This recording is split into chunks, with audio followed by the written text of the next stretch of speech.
माँ देखो ना, मेरी फ्रॉक फिर से फट गई। कोई बात नहीं पाखी बिटिया, मैं इसे फिर से सिलकर अभी ठीक कर दूंगी।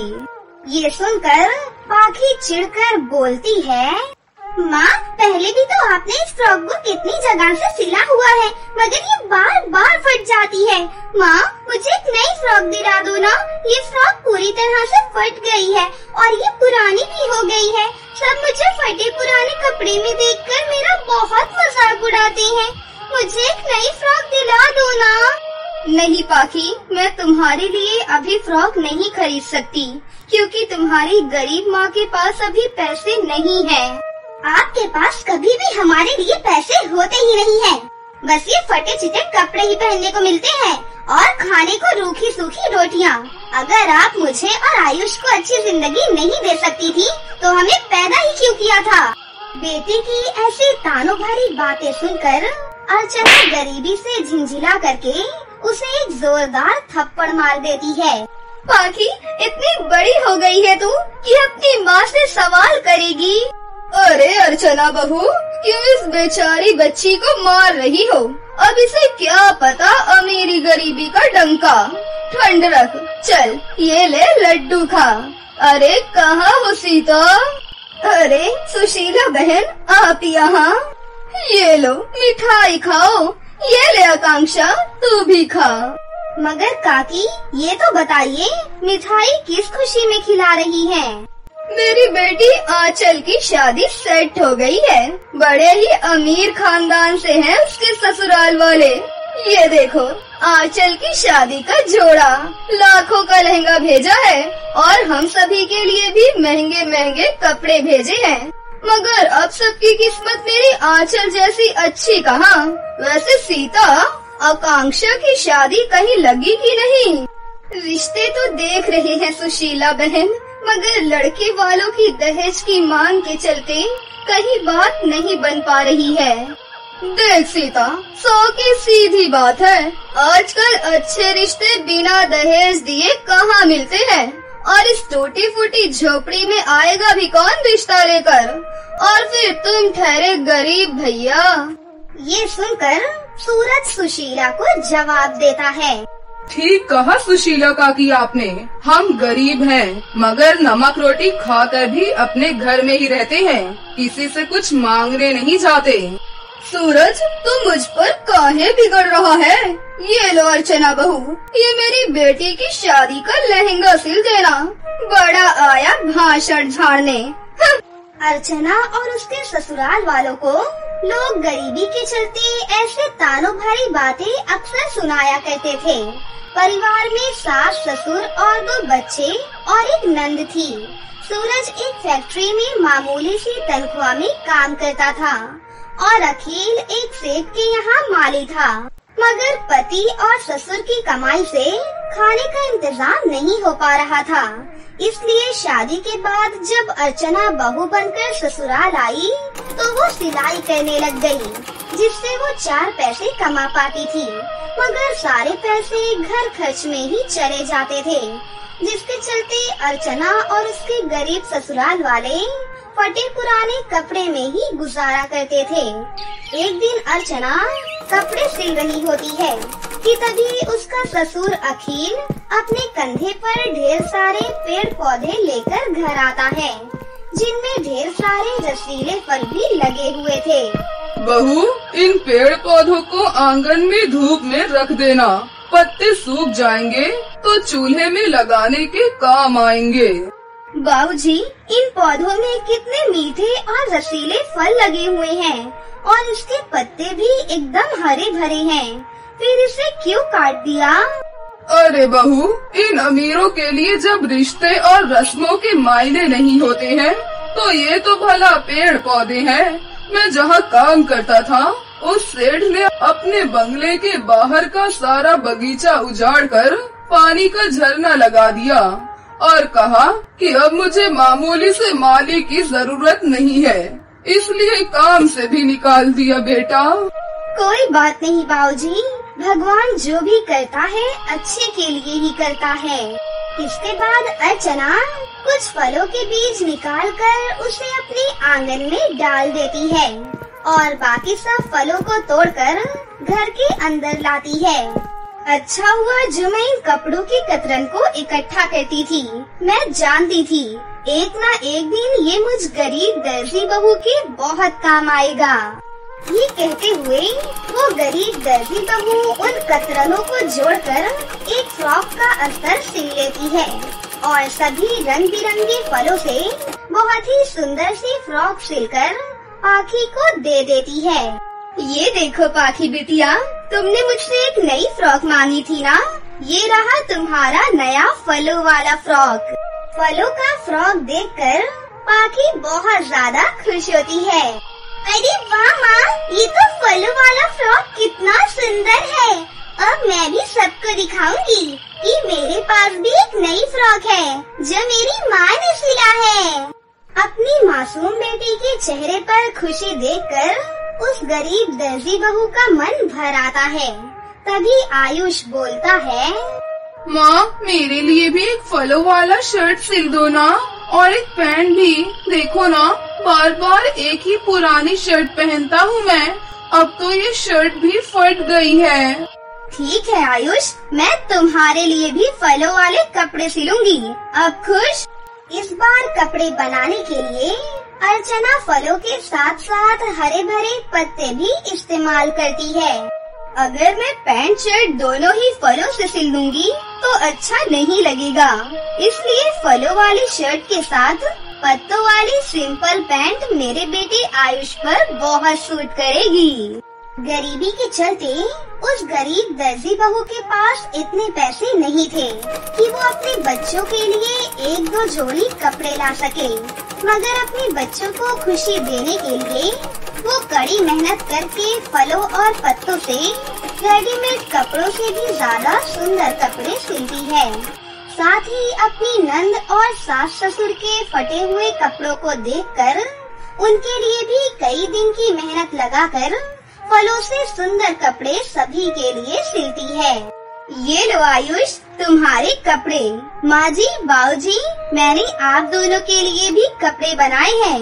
और आकांक्षा, ये देखो, तुम्हारी भाभी ने तुम्हारे लिए भी फलों वाला सूट सिला है। अपने लिए अपनी दर्जी बहू का ऐसा प्यार देखकर वो गरीब ससुराल वालों की आंखों में आंसू आ जाते हैं। क्या हुआ माँ जी, आपको मेरी सिली हुई साड़ी पसंद नहीं आई क्या? नहीं अर्चना बहू, ये फलों वाली साड़ी तो बहुत सुंदर है, सच में। हाँ बहू, सच में तूने मेरे लिए भी बहुत सुंदर फलों वाला कुर्ता पजामा सिला है। सालों बाद बदन पर कुछ नए कपड़े पहन लूंगा। शुक्रिया भाभी, मेरे लिए इतना सुंदर सूट सिलने के लिए। ये बहुत ज्यादा सुंदर है। इस गरीब दर्जी बहू के फलों के बनाए कपड़ों से उसके गरीब ससुराल वालों के चेहरे खुशी से खिल गए थे। अर्चना गरीबी के चलते अपने ससुराल वालों को थोड़ी खुशी देने के लिए अक्सर फलों के कपड़े बनाती है, जिसे पहनकर जब भी उनमें से कोई घर से बाहर आता है तो लोगों में भी गरीब दर्जी बहू के बनाए फलों के कपड़े पहनने की चाहत बढ़ती है, जिससे लोग अब अर्चना से फलों वाले कपड़े सिलवाने लगते हैं। वहीं एक दिन आकांक्षा को देखने के लिए लड़के वाले आते हैं। उस दिन आकांक्षा अपनी भाभी का सिला हुआ फलों वाला सूट पहनती है, जिससे वो शाम को बहुत पसंद आ जाती है। बहन जी, बड़ा प्यारा फलों वाला सूट पहना है बिटिया ने, किस टेलर से सिलवाया है?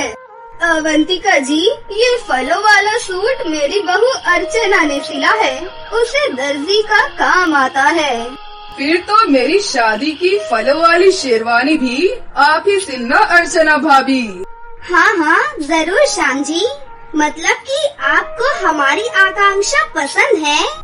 जी भाभी, आपकी नंद है ही इतनी सुंदर कि कोई ना कर ही नहीं सकता। देखते ही देखते आकांक्षा की शादी की तैयारी शुरू हो जाती है। अर्चना खुशी के साथ अपनी नंद को हल्दी और मेहंदी लगाती है, मगर तभी वो अपने सास ससुर को परेशान होकर बात करते हुए सुन लेती है। कुछ भी समझ में नहीं आ रहा है सूरज की माँ। बिटिया की शादी में 2 दिन रह गए हैं, अभी तक ना शादी का टेंट सजा है और ना ही मंडप सजा है। पैसे की समस्या तो जैसे सामने मुंह खोले खड़ी है। वही तो जी, इतनी मुश्किल से तो मेरी बच्ची का घर बसने जा रहा है, कहीं ये शादी होते होते रह न जाए। माँ जी, मेरी नंद की शादी नहीं रुकेगी, ये शादी होगी। हम सभी साथ मिलकर टेंट लगा लेंगे और बांस से मंडप बनाएंगे, क्योंकि हरे बांस से बने मंडप से शुभ कुछ भी नहीं।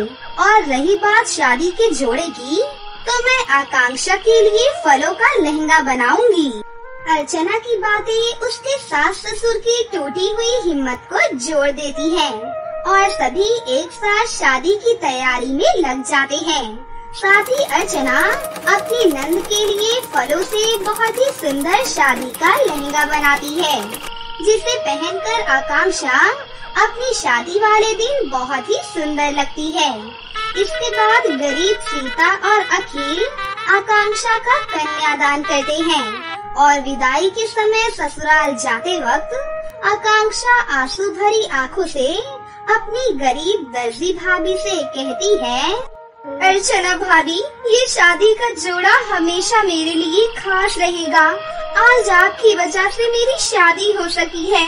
भगवान आप जैसी बहू और भाभी हर लड़की को दे। जाओ मेरी प्यारी नंद, भगवान करे तुम्हें तुम्हारे ससुराल में जिंदगी की सारी खुशियाँ मिले। इसके साथ सभी आकांक्षा को खुशी खुशी विदा कर देते हैं। वहीं अब जिस भी लड़की की भी शादी होने वाली होती है, वो अपनी शादी का जोड़ा फलों वाला बनवाती है, जिससे उस गरीब दर्जी बहू की पहचान बढ़ती चली जाती है और उसके घर की हालत ठीक होने लगती है और अब वो बहुत ही अमीर हो जाती है। लाल नगर में सिमरन अपनी माँ कामिनी के साथ रहती थी। सिमरन बहुत ही नेक और एक ईमानदार लड़की थी। उसकी माँ दूसरों के घरों में काम करके किसी तरह अपने घर का गुजारा किया करती थी। एक बार की बात है, कामिनी अपने साथ सिमरन को भी अपनी मालकिन के घर लेकर जाती है, क्योंकि आज उनके घर पर एक फंक्शन हो रहा था, जहाँ पर सिमरन और उसकी माँ बहुत ही ज्यादा एंजॉय करते हैं और खूब मस्ती करते हैं। अरे माँ, ये हो क्या रहा है? बेटा, आज मालकिन की बेटी रितु का जन्मदिन है, उसी की पार्टी है। माँ, ये जन्मदिन क्या होता है? आपने तो कभी ऐसे मेरा जन्मदिन नहीं मनाया। मेरा जन्मदिन कब आएगा माँ? क्या मेरे जन्मदिन में भी इतने सारे लोग आएंगे? क्या मैं भी रितु की जैसे फ्रॉक पहनूंगी माँ? बताओ ना माँ, बोलो ना। बेटा, ये सब हमारी किस्मत में नहीं है, ये सब तो बड़े लोगों के लिए है, हम गरीब लोगों के लिए नहीं। हम गरीबों को तो एक वक्त की रोटी भी मिल जाए, हमारे लिए वही बहुत है। ऐसा क्यों है माँ?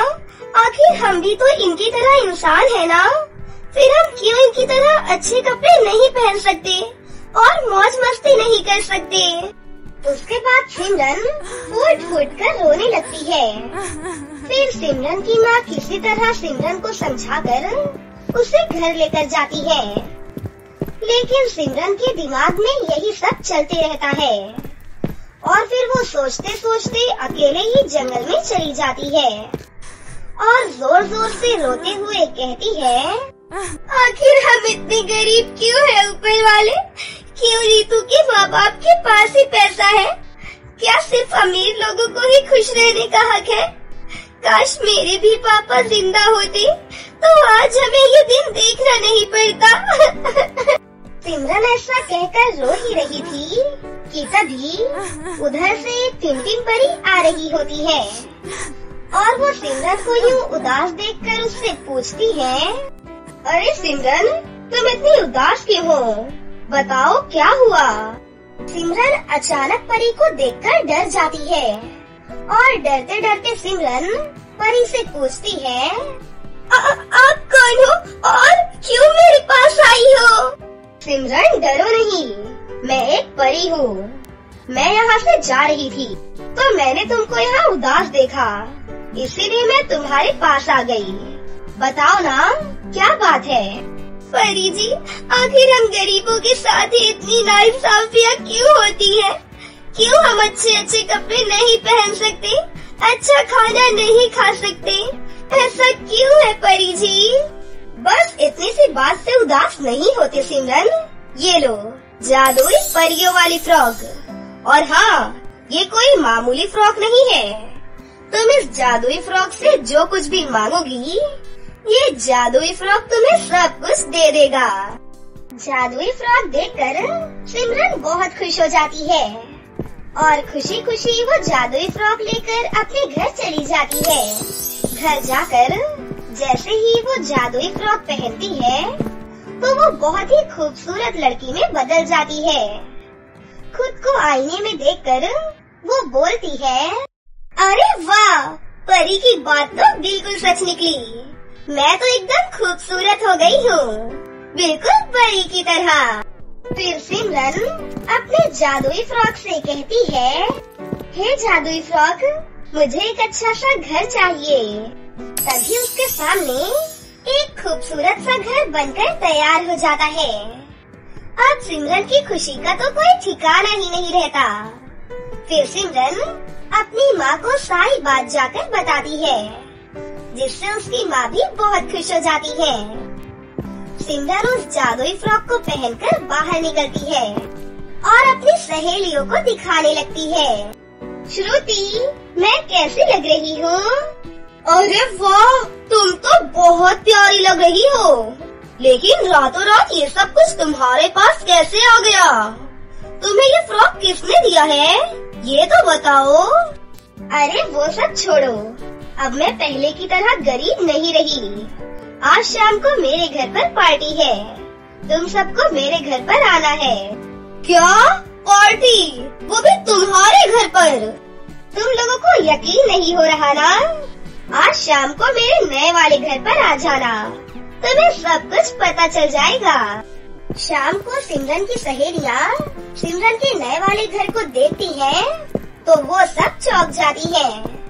और उस घर में जब जाती हैं, तो पार्टी की तैयारियों को देखकर वो लोग दंग रह जाती हैं। आखिर इस भिखारन के पास इतने पैसे कहाँ से आए कि इसने इतना अच्छा घर बना लिया और सबको पार्टी भी दे रही है?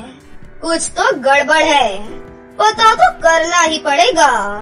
श्रुति चुपके से सिमरन को जादुई फ्रॉक से खाना मांगते हुए देख लेती है और वो समझ जाती है कि ये सब इस जादुई फ्रॉक की वजह से ही हो रहा है। इसका मतलब ये कोई मामूली फ्रॉक नहीं है, बल्कि कोई जादुई फ्रॉक है। फिर श्रुति के दिमाग में एक आइडिया आता है और वो रात को चुपके से सिमरन के घर से उस जादुई फ्रॉक को चुराकर अपने घर पर ले जाती है। अगले दिन जब श्रुति उस जादुई फ्रॉक को पहनती है तो वो बिल्कुल बदसूरत हो जाती है। जब वो अपने आप को शीशे में देखती है तो वो जोर जोर से चिल्लाने लगती है, अरे ये मेरे चेहरे को क्या हो गया? मैं इतनी बदसूरत कैसे हो गई? ये क्या हो गया? फिर उस जादुई फ्रॉक से एक आवाज आती है, लालची लड़की, ये सब तुम्हारी लालच की वजह से हुआ है। मैं एक जादुई फ्रॉक हूँ, तुमने मुझे चुरा लिया और अपने स्वार्थ के लिए इस्तेमाल करना चाहा।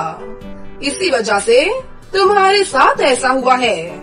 इसलिए मैं तुम्हारे लिए खराब फ्रॉक बन गया हूँ और मैं तुम्हारा कुछ भी अच्छा नहीं कर सकता। मुझे माफ कर दो जादुई फ्रॉक, मुझसे बहुत बड़ी गलती हो गई। प्लीज प्लीज मुझे माफ कर दो और मुझे पहले जैसा कर दो, प्लीज। नहीं, अब ये मुमकिन नहीं है। तुम्हारी गलती की अब यही सजा है। इतना सुनकर श्रुति गुस्से से उस जादुई फ्रॉक को उतार देती है और उसे एक मैदान में ले जाकर उसमें आग लगा देती है और हमेशा के लिए बदसूरत बनकर रह जाती है।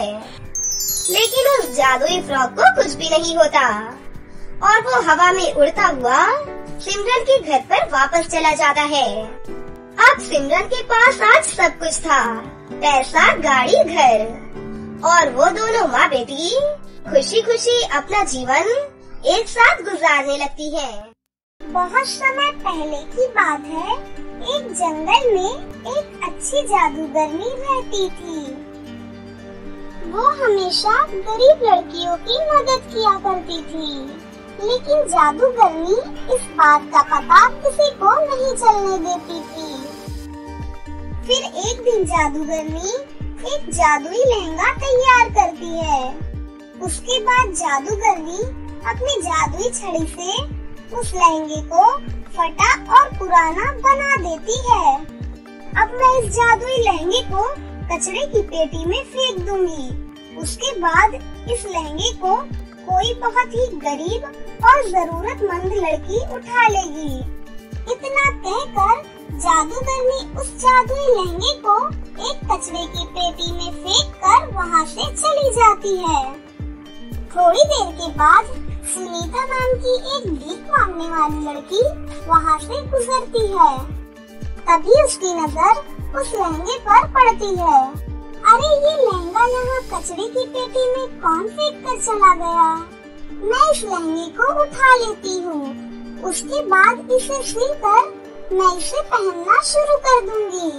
इतना कहकर सुनीता उस फटे हुए लहंगे को उठा लेती है और फुटपाथ के किनारे बैठकर सुई धागे से उस लहंगे को सिलकर उसे पहन लेती है।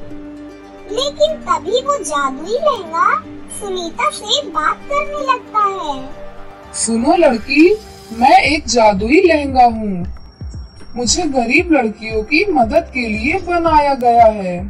कहो मैं तुम्हारी क्या मदद कर सकता हूँ? उस लहंगे को बात करता हुआ देखकर सुनीता को बहुत आश्चर्य होता है। फिर वो उससे कहती है, देखो मेरी जिंदगी दुखों से भरी है। क्या तुम मेरी जिंदगी को आराम लायक बना सकते हो? हाँ हाँ, क्यों नहीं। तुम चिंता मत करो। आज के बाद तुम्हारी जिंदगी में कोई तकलीफ नहीं होगी। इतना कहकर जादुई लहंगा वहाँ एक सुंदर घर प्रकट कर देता है और साथ ही ढेर सारे सुंदर कपड़े और कुछ पैसे भी सुनीता को दे देता है। ये सब पाकर सुनीता बहुत खुश होती है। उसके बाद सुनीता उस जादुई लहंगे को अपनी अलमारी में रखकर नए कपड़े पहनना शुरू कर देती है। इस तरह सुनीता के दिन बदल जाते हैं और वो मजे से अपनी जिंदगी जीने लगती है। लेकिन फिर एक दिन सुनीता बाजार में शॉपिंग कर रही थी कि तभी अचानक कावेरी नाम की एक लड़की की नजर उस पर पड़ती है। अरे ये तो वही भीख मांगने वाली लड़की है ना? लेकिन इतने सुंदर कपड़े पहनकर शॉपिंग मॉल में क्या कर रही है? हाँ कावेरी, तुम ठीक कहती हो। इसे तो मैंने कई बार अपने घर का बचा हुआ खाना दिया था। ये तो एक एक रुपए के लिए सड़कों पर घूम घूम कर भीख मांगा करती है। लेकिन अब तो इसका पूरा रूप ही बदल गया है। उसके बाद वो दोनों लड़कियाँ उत्सुकतावश सुनीता से बात करने उसके पास पहुंच जाती हैं। अरे तुम तो वही लड़की हो ना जो मेरे घर पर भीख मांगने आया करती थी? हाँ मैडम, मैं वही लड़की हूँ। लेकिन तुम इस महंगे मॉल में शॉपिंग कर रही हो। अचानक तुम्हारे पास इतने सारे पैसे कहाँ से आ गए? मुझे सड़क के किनारे एक जादुई लहंगा मिला था। उसी लहंगे ने मुझे अमीर बनाया है। इतना कहकर सुनीता वहाँ से चली जाती है। उस जादुई लहंगे की बात सुनकर दोनों लड़कियों के मन में लालच आ जाता है। फिर वो दोनों सुनीता का पीछा करते हुए उसके घर तक पहुँच जाती हैं और रात होते ही दोनों सुनीता के घर में घुसकर जादुई लहंगे को चुरा लेती हैं। लेकिन जैसे ही दोनों लड़कियां वहां से भागने लगती हैं कि तभी अचानक वो जादुई लहंगा एक चुड़ैल के रूप में बदल जाता है। अरे नहीं, ये क्या हो गया? ये लहंगा तो चुड़ैल बन गया। अब हम क्या करें? हाँ, तूने सही कहा। मैं एक चुड़ैल हूँ, अब मैं तुम दोनों को मार कर खा जाऊंगी। नहीं नहीं चुड़ैल जी, हमसे गलती हो गई, हमें माफ कर दीजिए। आज के बाद हम दोबारा कभी चोरी नहीं करेंगे। इतना कहकर दोनों लड़कियां डर के वहाँ से भाग जाती हैं। उसके बाद वो लहंगा अपने असली रूप में आ जाता है। तभी सुनीता की नींद खुल जाती है। अरे यहाँ क्या हो रहा था? मुझे बहुत जोर जोर से आवाज सुनाई दे रही थी। 2 लड़कियाँ मुझे चुराने आई थी, लेकिन मैंने उन्हें डराकर यहाँ से भगा दिया। अब आज के बाद वो दोनों लड़कियाँ यहाँ आने की हिम्मत नहीं करेंगी। इस तरह सब कुछ ठीक हो जाता है और सुनीता की जिंदगी में फिर कोई परेशानी नहीं आती और वो बहुत ही ऐशो आराम से खुशी खुशी अपनी जिंदगी जीने लगती है। तो आपने देखा दोस्तों, जादुई फटे पुराने लहंगे की कहानी। इस कहानी से हमें ये सीख मिलती है कि हमें हमेशा जादूगरनी की तरह बिना अपनी मदद का बखान किए हमेशा दूसरों की मदद करते रहना चाहिए। अगर आपको ये कहानी अच्छी लगी हो तो इसे जरूर लाइक करें और हमारे चैनल जियो छोटू टीवी को सब्सक्राइब भी कर लें। और हाँ दोस्तों, हमें कमेंट करके जरूर बताना कि आपको ये कहानी कैसी लगी।